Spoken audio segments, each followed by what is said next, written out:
Hello everybody, good evening and welcome to the Friday night show on the United Stand and your latest Manchester United news as Manchester United start transfer talks with Quenda of Sporting and also Saudi talks. What's that all about? We'll also be talking about how Manchester United are skirting very close to the line with FFP and PSR. What does that mean? Does it mean that there won't be any money for Amorim, a new manager? And actually, could that be fair when we're talking about INEOS and why they're in that situation? We're talking about contract talks for Ahmad the weekend ahead, what Amorim actually needs, and a hell of a lot more. And because it's Friday night, we like to kick back at the end of the week, chill out, and have just a bit of a free-for-all, nice community chat. So get involved, smash a like, it's the United Stand. What are you drinking tonight, Mark? Christmas chime, mistletoe and wine. I don't know what the rest of the song. I haven't got any mistletoe, but if you want to kiss it, you can kiss it. I'm pointing to my arse, not anything else. But yeah, Merry Christmas. Although, if you want Christmas, tomorrow night at 8 o'clock, you will see Christmas. That's all I'm going to say. 8 o'clock on the United Stand tonight. Tomorrow night, Christmas will be here. Not on the 29th of November. Anyway, let's get into the show. Absolutely loads to get into as usual. We'll talk about these Quenda talks and a lot more. But before we do that, look at this. We're sponsored by Boohoo Man. And they've even changed the sign. It's normally red. It's not red.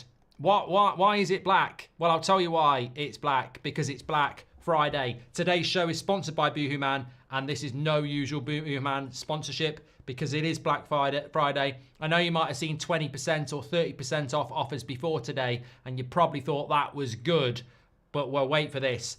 Boohoo Man has 99% off all sale items today, plus our extra 10%, meaning that you can get 99.1% off selected items today. You heard that right, 99.1% off when you use the code Goldbridge at checkout. So if you fancy getting something warm and stylish for the autumn and winter season, click the link in the description or scan the QR code. 99%. This offer is just for today though, so what are you waiting for? Hit the link in the description. And as always, when it's Boohoo Man, I've got me lovely, I just like this, it's simple. It's an oversized jumper, it makes me feel relaxed. They've got lots of different colors, it's just relaxed vibes, but they've got all sorts of stuff there, delivered to your door, 99% off, get on it with Boohoo Man. What an incredible offer that is for Black Friday. So scan the QR code or go through the link in the description to enjoy the extra savings. And as you know with Boohoo Man, there's always a bit of Manchester United trivia because Boohoo Man get this community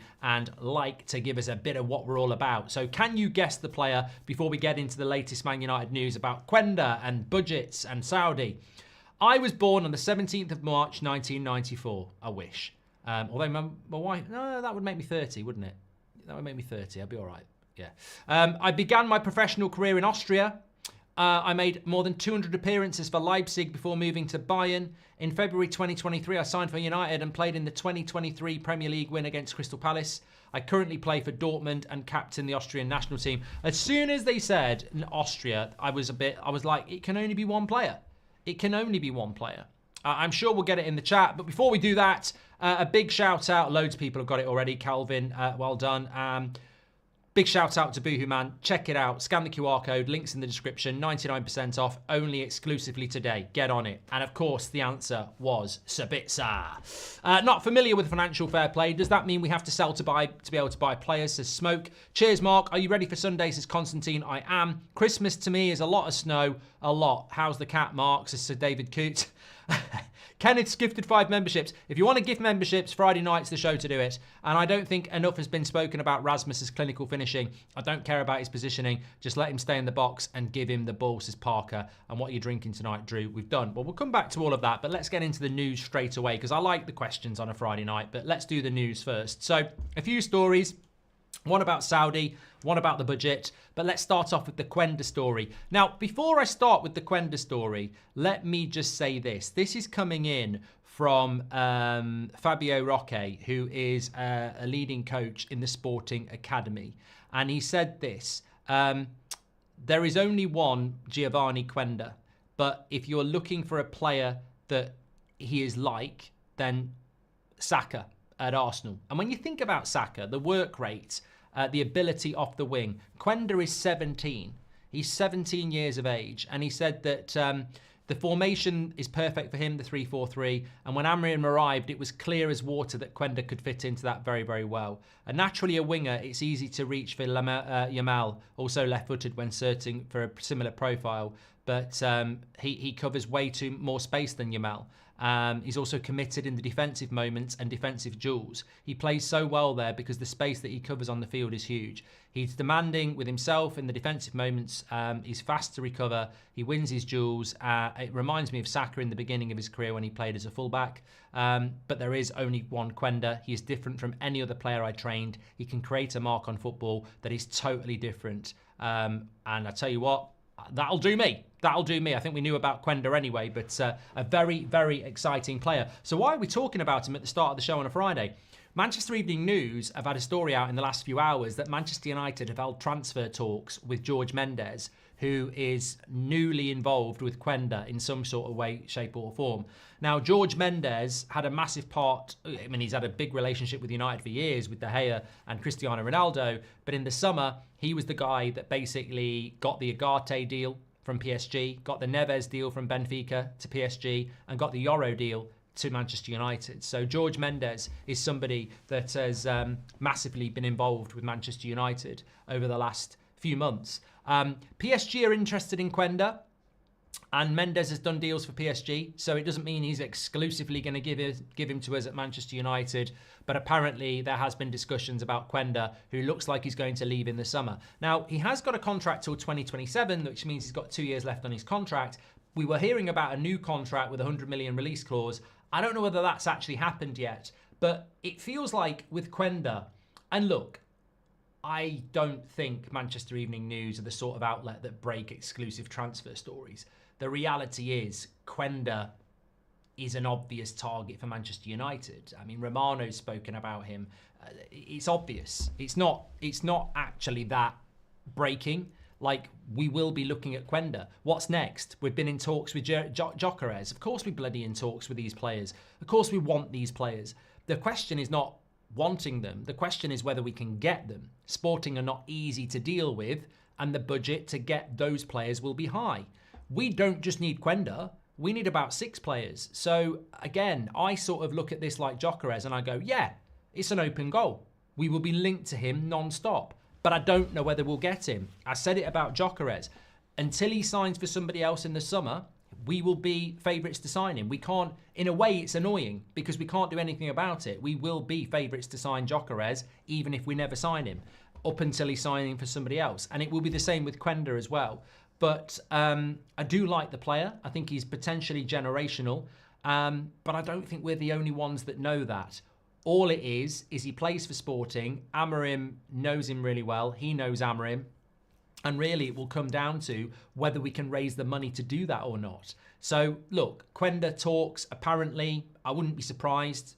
The thing is as well, we talk to a lot of people that we don't sign. Not because we don't want to, but just because the deal isn't viable or somebody else comes in. We scouted João Neves from PSG for a long, long time. So long that I thought we might go for him. He ended up at PSG. How is he doing at PSG, by the way? Was that a good move for João Neves to go to PSG? I mean, time will tell, won't it? But we talk to a lot of people. We don't necessarily get them. We spoke to Elise. We didn't get him.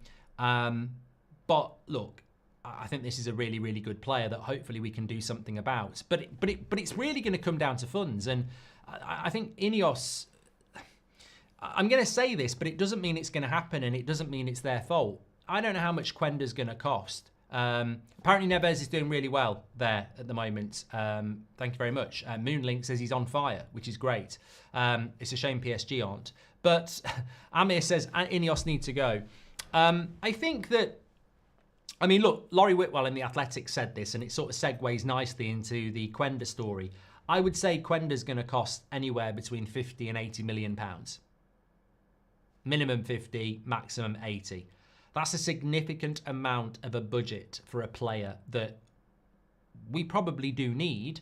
Can he play off the left-hand side? I mean, he is left-footed, isn't he? But I think he's better off the right, like Saka's better off the right for Arsenal. So does he solve the left-hand side problem? and also you just used a massive amount of your budget.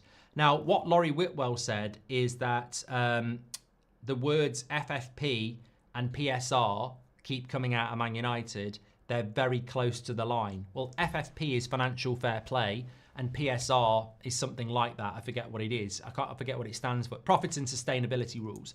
What does that mean?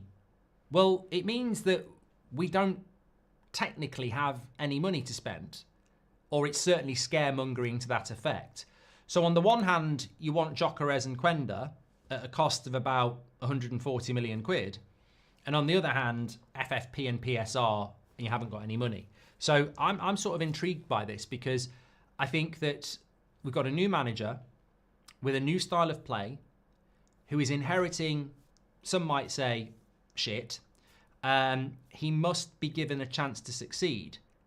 No manager can be successful being told to work with other people's players. It's never happened. At the highest level, it's never happened. I think about Emery and Villa, but they didn't win the league. So, and he still brought some of his own players in to get top four. So you've got to bring your own players in, and Amorim's got to be given a budget, and I believe he will be given a budget. I don't know how restrictive this FFP stuff is, but Amorim would have known about it. I don't know. I honestly don't know. I thought we spent a lot of money in the summer that maybe I didn't expect us to do. And I don't see a scenario where a new manager like Amorim comes in, who is Ineos' guy and doesn't have money to spend. But we all know the intricacies and difficulties of Manchester United's scenario. I mean, some of you wouldn't have sold Scott McTominay, we wouldn't have got Agate. Some of you wouldn't have sold Wan-Bissaka, we wouldn't have got Mazraoui. We've already been buy to sell, sell to buy. People say, do you think we've got to sell to buy? We've already been sell to buy under Ineos. So who do you sell to generate the funds for Quenda? Who do you sell to generate the funds for Gyökeres? And I think that's the problematic thing for me, is I look at it and go, yes, FFP and PSR clearly are a problem. We know we're in debt. We're in a hell of a lot of debt. We're paying big wages to players that aren't performing. How do we generate the funds to go after these players? And how restrictive would that be to Amorim? At the end of the day, we can all be pretend accountants and we can all talk about debt. But realistically, football's very, very simple. Bring a good manager in, like Amorim, hopefully, and give him the tools to succeed. Don't bring a good manager in like Amorim and say, work with Ten Hag on Ollie players. It's not fair. So there has to be recruitment. But you know what? We might not get Quenda and Gyökeres. We might get a different player who's like Quenda for a lot cheaper. We might get a different player who's like Gyökeres for cheaper. There are other options. This is where the scouting comes into play. And what I would say as well is, if the money's not there, as much as that's very frustrating, is it Ineos' fault because Manchester United have a huge amount of debt that was there before they came in? And they obviously wanted to come into this situation and didn't want to clear the debt and didn't want to buy all of the club. And yes, Qatar may have done all that. And yes, we might have been in a different situation. But the reality is Ineos did inherit the debt, and they've got to find a way to make Manchester United sustainable and profitable from a position of, real danger. And if Ten Hag had stayed in the job and done well, we would have been in the same position. We probably wouldn't have been spending in January. And there are still a lot of players there that Amorim can work with. So I just don't think for 1 minute that we're going to go and spend £150 million on Gyökeres and Quenda. I don't think it's going to happen. But on the other hand, I don't think you're going to bring a new manager in and not give him money to spend. So yes, I think we've got to sell to buy. And yes, if we can buy these players, but we've got to find a way to raise those monies. And look, we're trying to build a bloody stadium as well. And on the flip side of that, you've got ticket prices going up. And I think it's all intrinsically linked. And on the one hand, we're furious that they're raising ticket prices for fans. But on the other hand, we want money for Amorim. And this is the problem. We need to raise money. And I think Ineos need to be more communicative in this, because people have been sacked, ticket prices are going up, and these are not nice things. But we also want Amorim to get better players. So, you know, INEOS need to be more vocal and communicative about what the reality is, because grey areas won't work with Manchester United fans. It just won't. But we do need to find a way to generate funds for this manager, because he won't succeed if we don't do that. Please read my chat quickly, Chucky. My family is waiting for the quiet surprise. Would mean a lot to him, says Chucky. Okay. I mean, look, mate. Trying to do a Friday night show here, not really sure what you're talking about. Hi Mark, you absolute legend, says Simon. Can I have a shout out for my son Jacob, taking to his first game on Sunday? He's 7 and can't wait. Well, I took Seb when he was 7, Simon, and I'm sure he'll absolutely love him. Love it. So look forward to that. Okay, here's Chucky. He says, please give my brother Anthony Claude a happy birthday shout out. There we go. Big shout out to Anthony Claude, and that's from Nigeria as well. There we go, Chucky. We found it in the end. Apologies for that. We normally talk about what we're talking about, and then I go to the chat, so that's why there was a bit of a delay. Brighton can go second with a win. That's remarkable, says Constantine. I hope you watch That's Football. And happy weekend, folks. Hoping for some good games, says Rub. What Oasis song best describes United under Amorim? I'll leave that to the chat. Until we get rid of the underperforming high earners, we will continue to struggle, I believe, says Daz. Thank you very much. And not familiar with FFP. We've done that one. Look, what Laurie Whitwell also said was that Manchester United have been in talks with Saudis about potentially generating funds through sales. I don't think this is the first time this has happened. People are asking for an update on the cat, which I'll give you in a moment. I think that if that's true, that we're in talks with the Saudi League again to try and generate funds, this will be in relation to sales. There's only 2 players, I think, that can go to Saudi and generate funds, who might do it. Anthony and Casemiro. I don't think there's another player in that squad that's going to go to Saudi Arabia. So yeah, I think that's going to be really interesting. 1 minute. Oh no, I've dropped my lightsaber.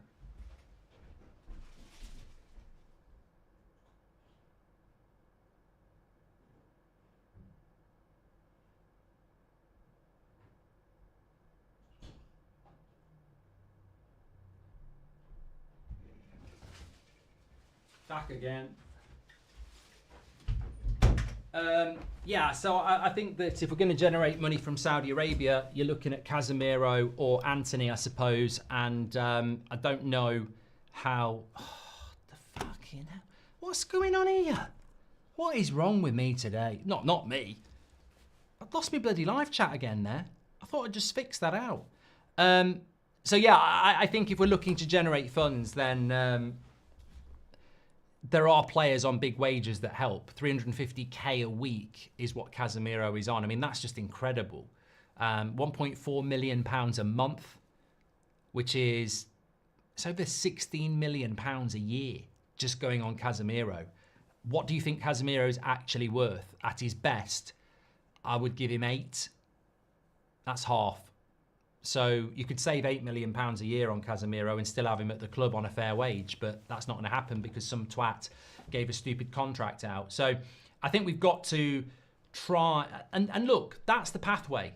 I think you can despair with FFP and go, how do we get out of this situation? I've certainly thought about it for the last 18 months. The debt is incredible, and there's no real obvious way to generate huge amounts of money for Manchester United because revenue-wise, once you've signed your sponsorship deals, you know what your match day revenue is. There's not a hell of a lot of ways to generate huge amounts of money that we haven't already done because the Glazers have sort of sewn all that up over the years.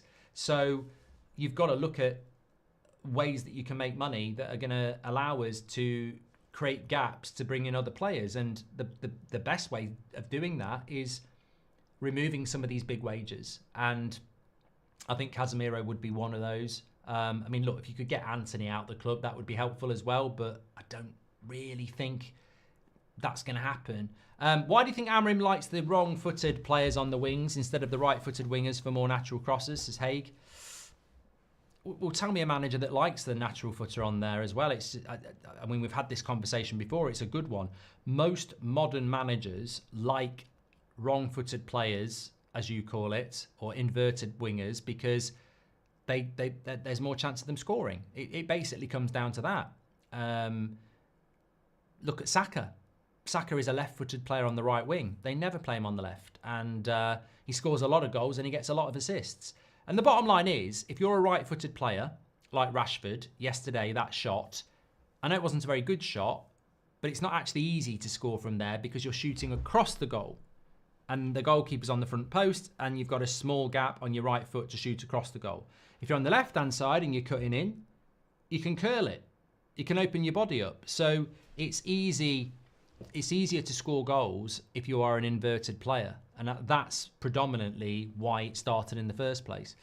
Talking of Rashford, a few people are saying sell Rashford. Look, they've got to generate funds somehow. And I don't see any Scott McTominays or Aaron Wan-Bissakas anymore. So if we're going to generate funds for Amorim, I would pretty much say here right now, he will have been told by INEOS, tell us the players that need to go and we'll get rid of them, because we are going to have to make some significant savings for you to start buying players.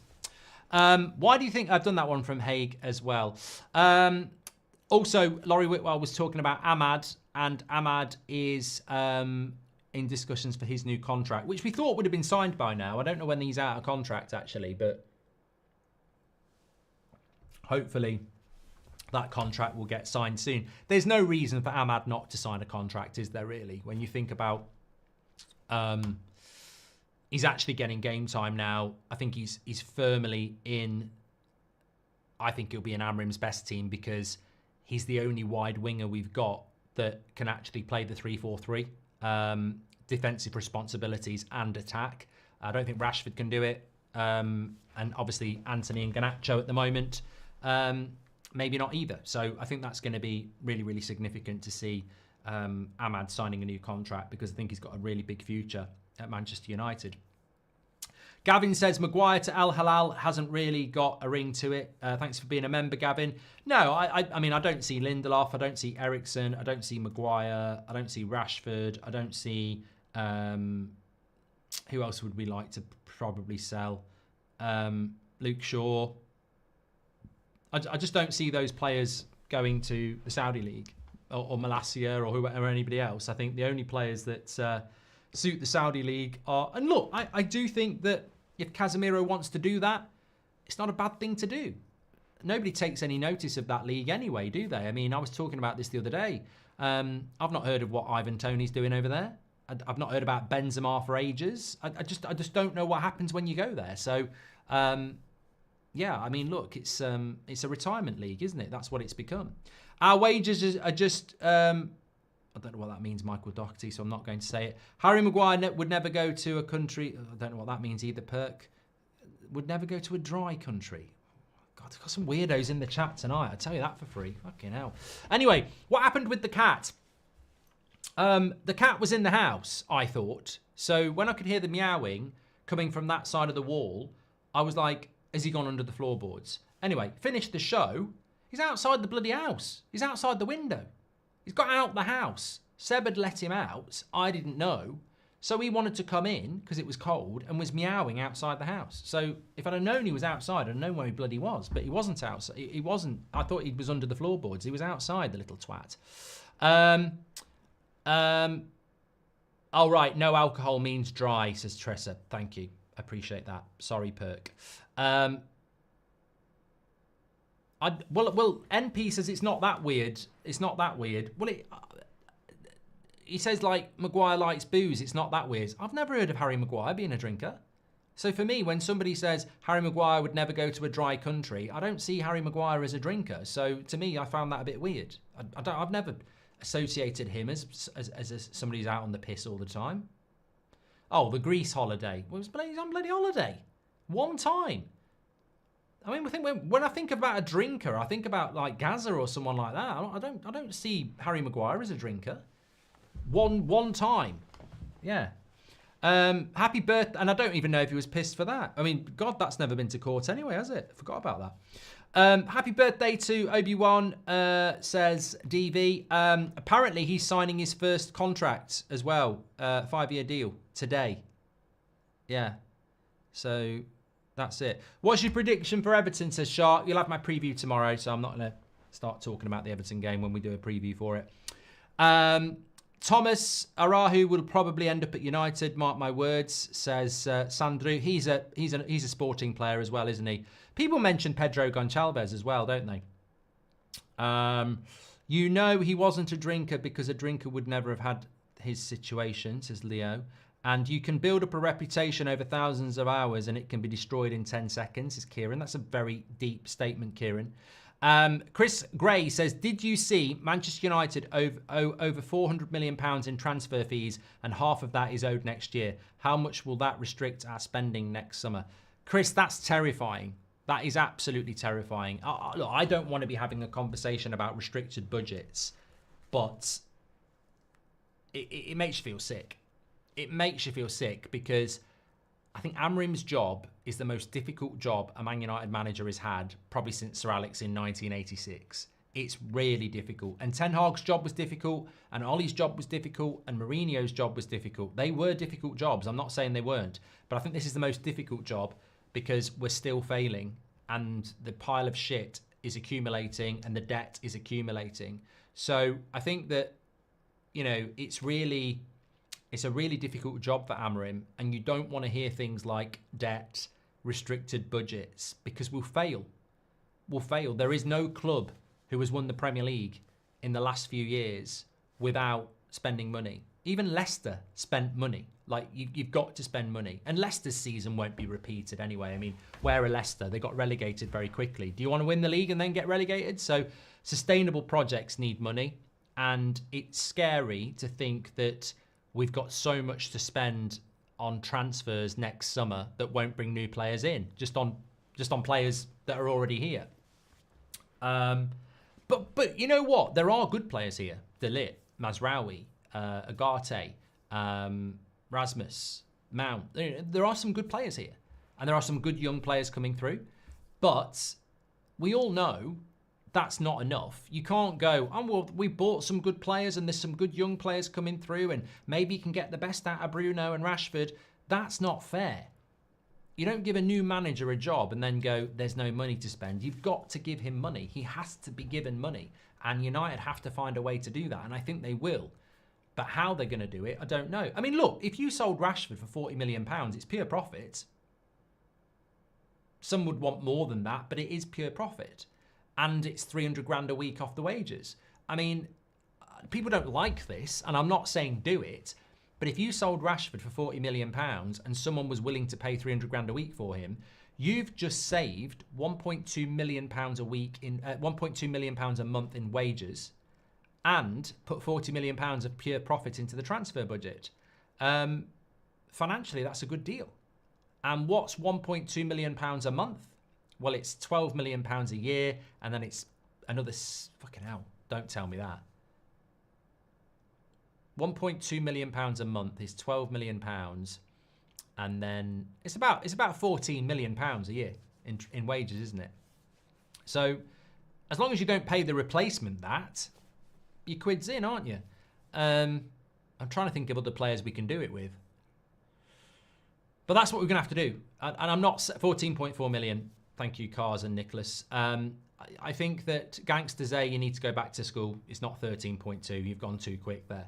But it's more than, like Jordan says, it's more than £50 million. But remember, that's a year. That's not 1 year. That's not £14.2 million one-off. That's for the next 4 years of his contract. So that's 14.2 million times 4, which ends up being nearly £57 million in wages. £57 million is going to Marcus Rashford across his next 4-year contract. £57 million. That is unbelievable for one player, and one player that's not playing that well. So I think that if you want to get Amorim some players, there's £100 million straight away there in wages and in fee that you could get into the football club and help him out. But this is why, no hate, no agenda, Marcus Rashford needs to be scoring 25 goals a season, minimum. Because that's what we're paying for. You know, across a 4-year contract, £57 million. £57 million in 4 years. He's signed it. I'm earning that money. You can't take it away from me. I'm earning that money. Whether I play well or I play badly, I'm getting £57 million. That is incredible. Absolutely incredible amounts of money. And maybe you can't get him out of the club, but... and it's not just about him. As I said, we've spoken about Casemiro, we've spoken about Anthony. But if we've got to sell to buy, then you look at the most expensive players that you don't need. It's not about necessarily their shit. It's about who are the most expensive players that you don't need, because that's where you're going to make the big gains. If Amorim says, I don't need Malacia, how does that help Ineos? He's not on a massive wage and you're not going to get much money for him. So we've got rid of Malacia and Amorim goes, right, get me Quenda. And then they laugh and go, literally, we've raised about 8 million from Malacia. Well, you asked me to get rid of players. Yeah, but who's the most expensive player that you'd like to get rid of? Because that's where it's going to help us. Like if we get rid of Casemiro and we get £10 million for him and we're saving, £16 million a year, that's significant for us to go and get another player if we do it in installments. And remember, installments are very important. Daz says, can you honestly see Shaw, Casemiro, Bruno and Rashford leave before their contracts run out? I think this is a fantastic question, Daz. Thanks for the super chat. I think that you raise a really scary question that should be in every United fan's mind. Those 4 players combined are on around £1.2 million a week. Combined, those 4 players, £1.2 million a week. That's going to be well over £55 million a year in wages for those 4 players. Are all 4 of those players going to play to the level we want them to? No chance. Absolutely no chance that all 4 of them are going to hit the level we need to be. So, do you think they're going to leave before their contracts run out, Daz? I don't know. But they need to. Not all of them, but some of them obviously need to. If I'm sat here saying there's no way that Luke Shaw, Casemiro, Bruno and Rashford are going to be worth it to the end of their contracts, absolutely no chance. No chance. I think Casemiro's got 2 years left. Rashford's got 4. I think Shaw and Bruno have got 3. There's no way we're getting 2 years of prime Casemiro, 3 years of prime Shaw, 3 years of prime Bruno and 4 years of prime Rashford. We're not going to get it. So you've got to figure out of those, how many are not going to perform and get them out to save money. You've got to do it. Because if you can't carry that. You can't carry that wage and you can't carry that, underperformance. I think out of those, if I was ranking them, Bruno's the most likely to succeed, Rashford's second, Shaw's third, and Casemiro's fourth. And people will lose their shit and say, why are you putting Rashford second? Because I don't think Luke Shaw's going to stay fit. And Casemiro, I don't see a way back anyway. So I think Bruno's the most likely one that will do well. Rashford second, Shaw third, and Casemiro fourth. You rank yours, but obviously on pure talent, I'd rank it differently. But I don't think Luke Shaw's going to stay fit. So you could even put Casemiro ahead of Shaw because I don't think Shaw's going to stay fit. No way, Double D, welcome to the chat. Here he comes again. It's normally a good one. No way Amorim has come here without being told there's funds for signings. There has to be a plan in place. He knows already who will be going and he's working with these players because he has no choice. I think that's a fascinating point again from Double D. And I wouldn't really disagree with any of it. I mean, as I said, if you want a positive, I have been saying this for a while, you can listen to FFP, you can listen about PSR, you can listen about restricted budgets, you can listen about sell to buy, you can listen about we won't be able to sell players. But tell me this, why did Amorim leave Sporting in November, which is a huge thing to do, to a club that's hugely close to his heart, with a really successful team that could have done really well in the Champions League and won another league title, which isn't to be taken for granted in Portugal. Why did he leave that in November to come to Manchester United if there was no promise of a budget and it was always going to be an impossible task? He didn't need to do it.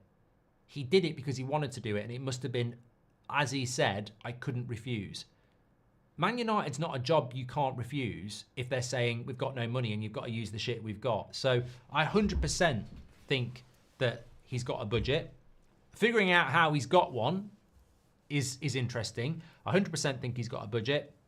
And I also think he knew that the Man City job was there for him as well, where he'd definitely have a budget. So hypothetically, of course, if they don't get found guilty. So I think there is a budget, but I think how, I don't know.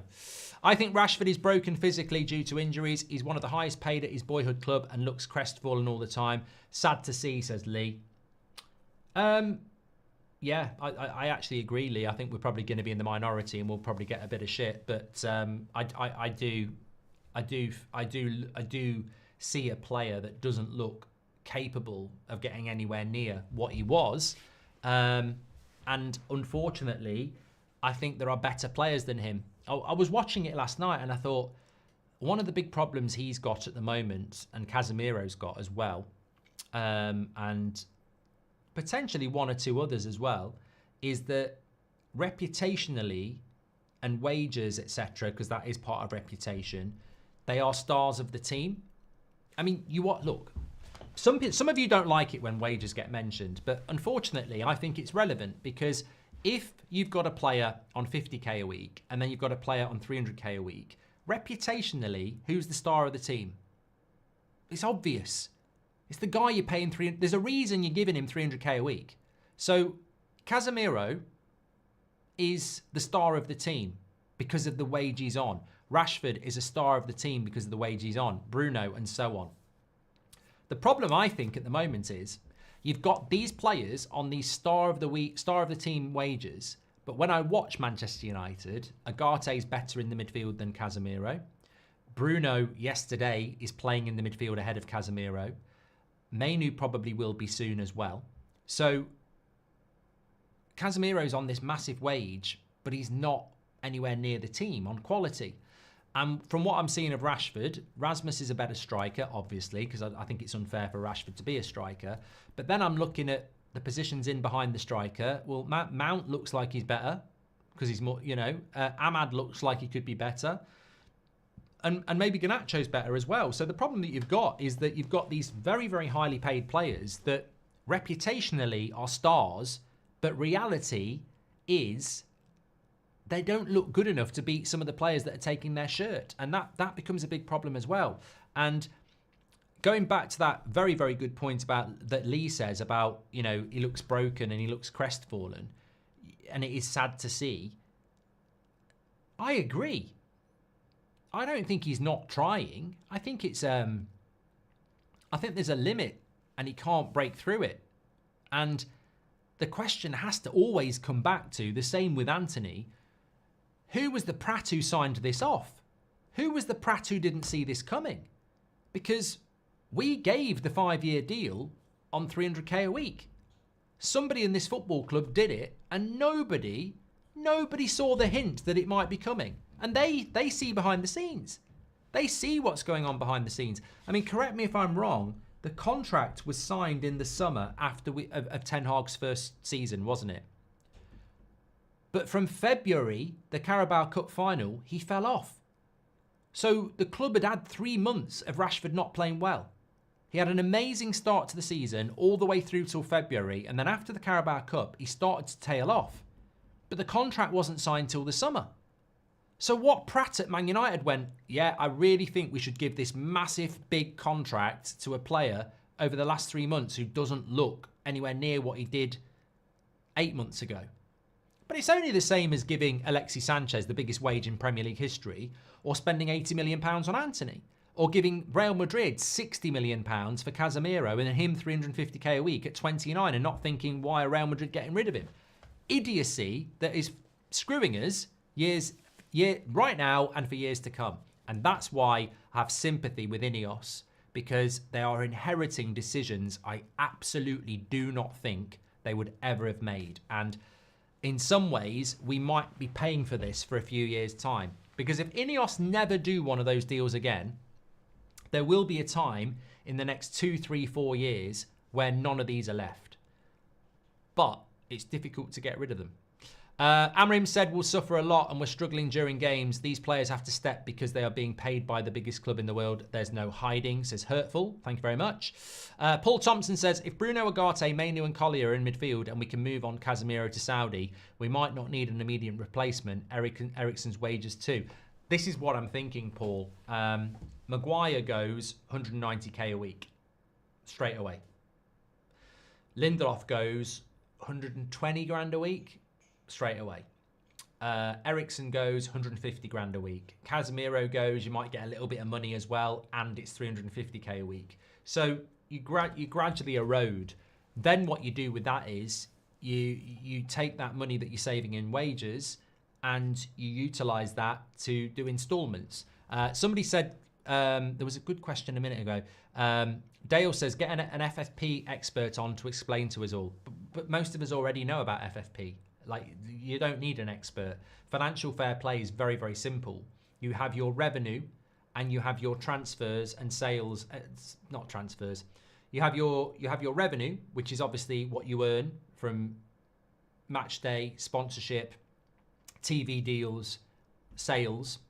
And then you have your wage bill and what you spend on transfers. So if your revenue is £600 million and your wages and transfers is £550 million, then you've got £50 million there. And in a very simple form, that's what it's all about. But installments mean that United might know they're going to make £600 million next year, but they're already committed to such and such amount in wages and such amount in installments. For example, Lenny Yoro. What did Lenny Yoro cost us? 50 something million? We didn't pay that in 1 year. So I would imagine next summer we've got to give Lille 15 million. We might have to give Bayern Munich 10 million. We might have to give Bologna, we will have to give Bologna 12 million. So we're already committed next summer to transfer spend because we're spreading out some of our deals. And that's what I mean about FFP. It's tight.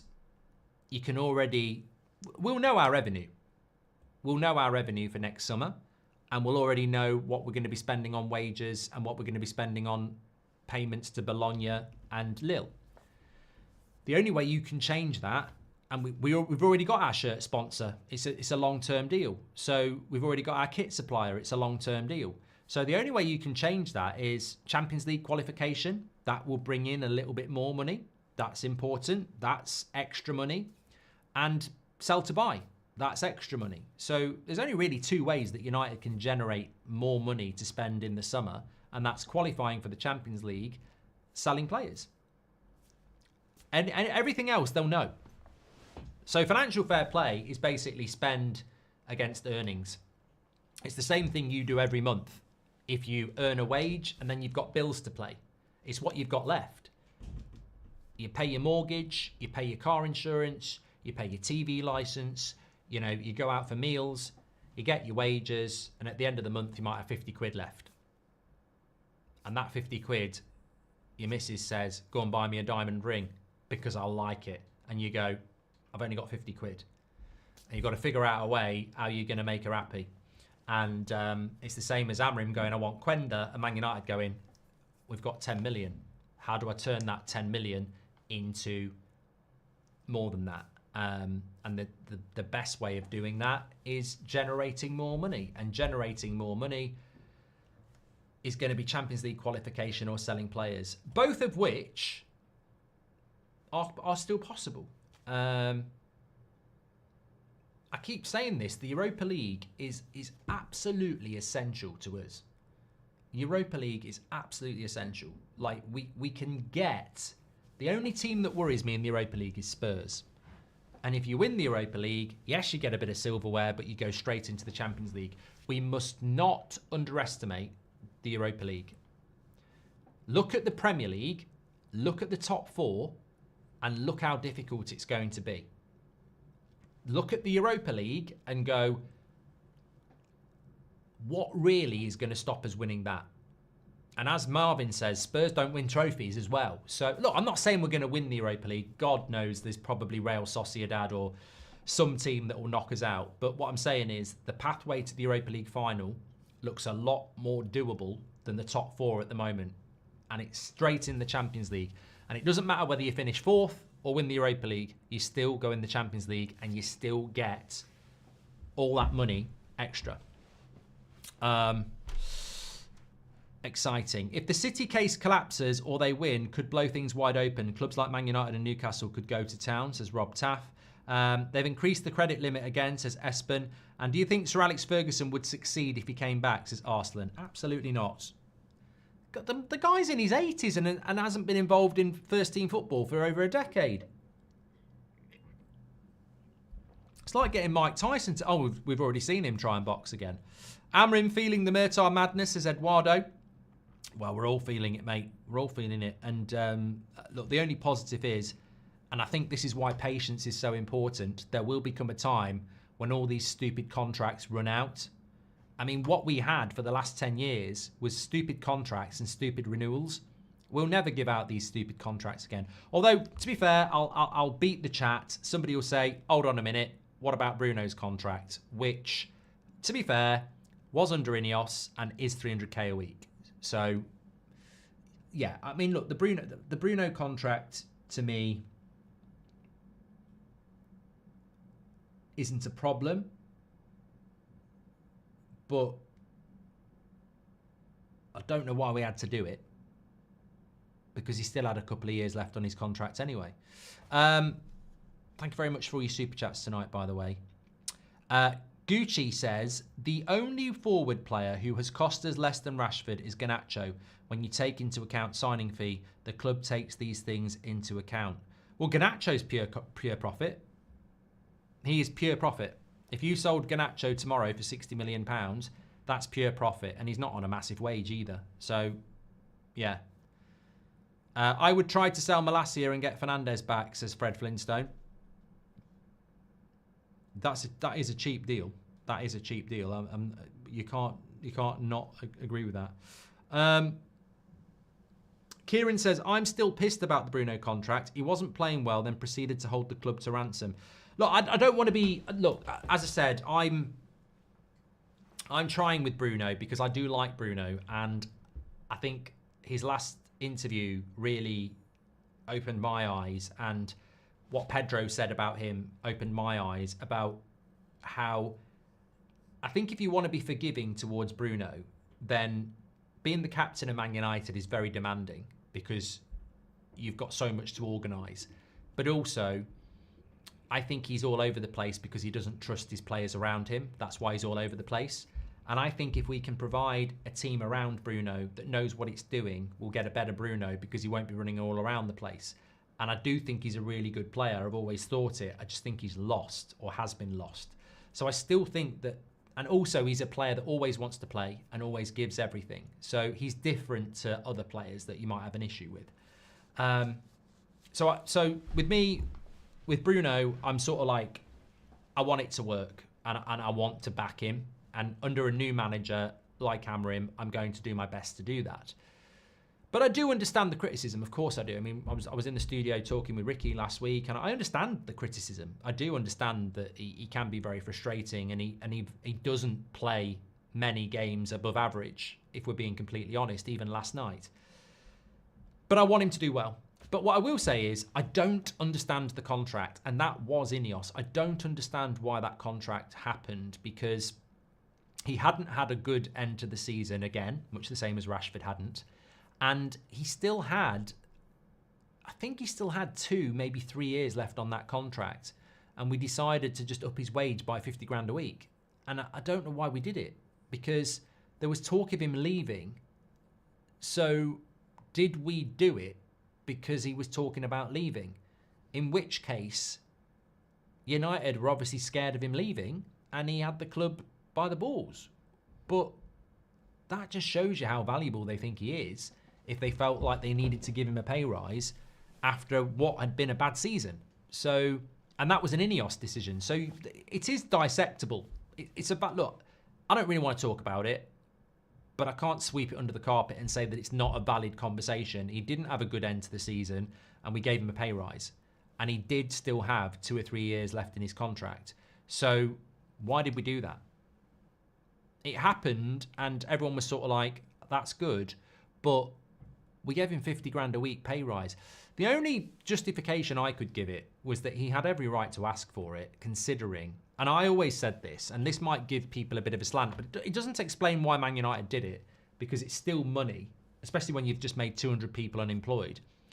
Why would you give a player a pay rise when you've just made 200 people unemployed? Especially when you don't need to do it.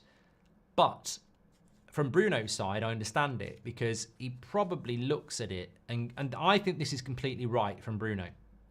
He probably knocked on the door and said, I'm always available. I always try. I'm the captain of the team. I'm on 250 grand a week. Mason Mount, Jadon Sancho at that time, Marcus Rashford and Casemiro are all on more money than me. And I'm pissed off about that. So you can understand, he is right. If I worked somewhere and I was doing more work and working harder than people who are earning more money than me, I'd knock on the door as well. So I think he was justified in asking. But I am a bit surprised United paid it, because 50 grand a week more is still 200 grand a month more, which is significant across a year, isn't it? Sometimes I see Odegaard plays the same way as Bruno, says Joseline. And Andy Hale says, Swedish Ramble reckons there's no FFP worry for United. They broke it down and said United had about 300 million leeway, says Andy Hale. Well, he's very, very good. I haven't read any of their stuff for a while, but I was reading a lot of it over the summer. Very, very good. And look, I don't profess to, I know what FFP is. It's very, very simple. It's revenue against spend. Everybody knows that. It's like your wages at the end of the month. But the intricacies of how United can generate funds. Look, in fairness, what did I say? There's no way Amorim's going to take this job and not have money to spend. And in fairness, exactly the same thing happened in April last year. Numerous journalists said, and I think Laurie Whitwell was one of them, FFP and PSR are a concern for United going into the summer transfer window. And we were all talking about it going, oh God, here we go. They're all talking about it, so they've all been briefed. Ducker and everyone, they're all talking about FFP. And what happened? We went and spent loads of money. We bought Xerxes, we bought Agate, we bought De Ligt, we bought Yoro, Mazraoui. We spent loads of money. So, and the same thing happened before that summer transfer window. This is a new manager. There's got to be funds for him. Look, I don't know how we're going to do it, but my whole point of what I've been saying is, all the warnings about FFP and PSR, we know we're in debt and we know financial fair play is an issue, but we knew that in April and we still spent money in the summer. So I think we'll do it again. But I do think we will do it better if we qualify for the Champions League and we sell some players. But good point. Thank you very much. Mazraoui, a lot of people talking about Mazraoui. What a signing. If we could buy 5 of him, cheap and consistent. What a player. Kieran says, my personal FFP for December is already screwed. Hope I don't get relegated in January. And I'm going through that at work now, Mark. Other on 10k more than me, but don't do as much work. Yeah, well, it's incredible how that happens, isn't it? Daffy says, Bruno is the captain. Players whom he's better than were earning more than him. Exactly. I don't blame Bruno for knocking on the door. But what I was surprised about is that United gave the pay rise. But who knows what was going on behind the scenes. There was talk of other clubs coming in. But he was under contract. I mean, maybe they were worried he might put a transfer request in. I mean, who knows what was going on. Garnacho needs to learn how to score, says Amir. These FFP are kind of positive because it gives us a push to sell players we don't need, says Monash. Yeah, I love that. I think that's a great point as well. In a way, always try and find the positive. I think we will spend money. And also, the fact that we need to buy players means we've got to sell players. And if we've got to sell players, as I say, there's no low-hanging fruit anymore. Wan-Bissaka and Scott McTominay were low-hanging fruit because they were players that other clubs wanted that we could raise £50 million from. We haven't got any of those players now. So you've really got to go, right, we've got rid of the low-hanging fruit. We've got to go for some of the bigger, higher-ups now and some of the juicier apples at the top who might be difficult to get rid of, but if we get rid of them, we're going to get some money. FaZe says, I've got a positive feeling for Mount under Ralph Amorim. He has crossed the fingers. Ralph Amorim. Ruben Amorim. Yeah, I don't want to talk about Mason Mount. I don't. I think we've all been in that position over the last few years where a press conference comes on and the manager goes, yeah, Cavani's injured. And you're like, he was fine in the last game, got injured in training, out for a month. Yeah, Varane's out for 3 months, injured in training. He was fine at the weekend. Yeah, Luke Shaw's out for 2 months. Yeah, he was fine on Wednesday. So it's like any minute, someone on Twitter could go, Mason Mount's injured. And that's what worries me. It's just that I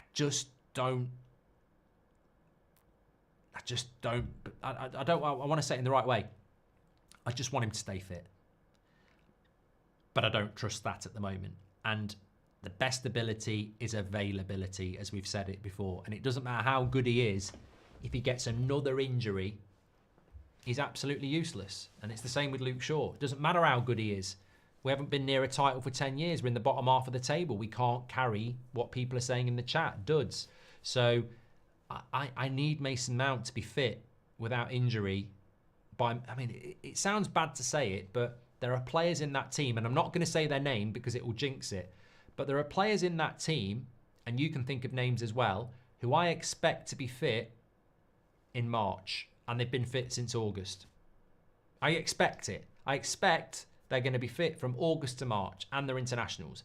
No problem. I don't expect them to get any significant injury. And the same next year. But if you ask me if I think Mason Mount or Luke Shaw are going to be fit from now until March, I'm like, I'm really worried about that.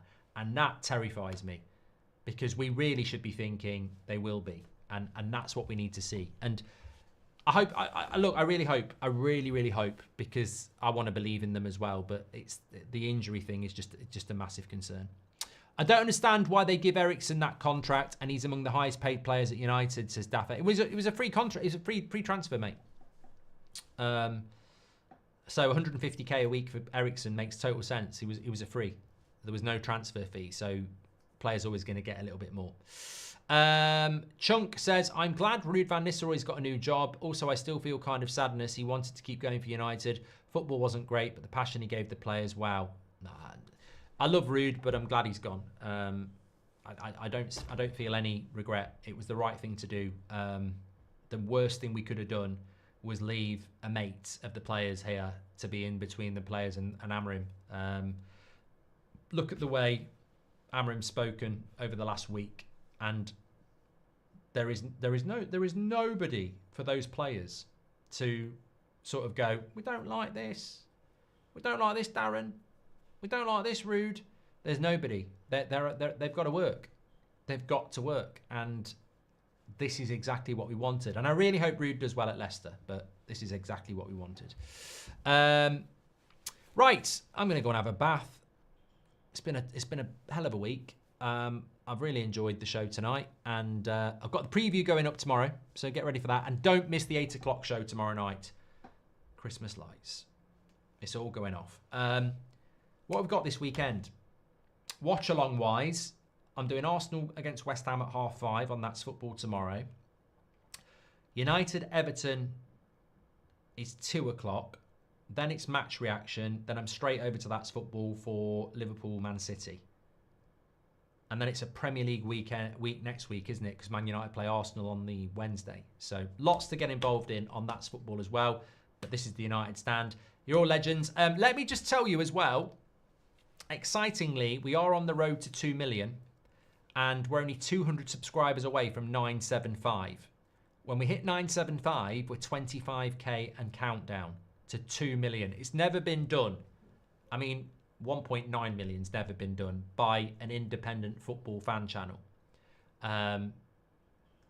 We're so close to 2 million. So please do subscribe, bottom right-hand corner if you haven't. I'm sure most of you have, but click the subscribe button in the bottom right-hand corner. We're on the road to 2 million. Don't forget Boohoo Man, 99% off selected sale items, and you can get that with the code GOLDBRIDGE. Links in the description, scan the QR code. It's only for today because it's Black Friday. So check that out. You can get lovely jumpers like this delivered to your door. Absolute legends tonight. Love the Friday night club. Tomorrow night, it's Saturday night. Get involved with that. We've got the preview coming up for you tomorrow as well. Lots to get involved in. Take care, everyone. I'll speak to you all in a bit. Thank you very much for watching.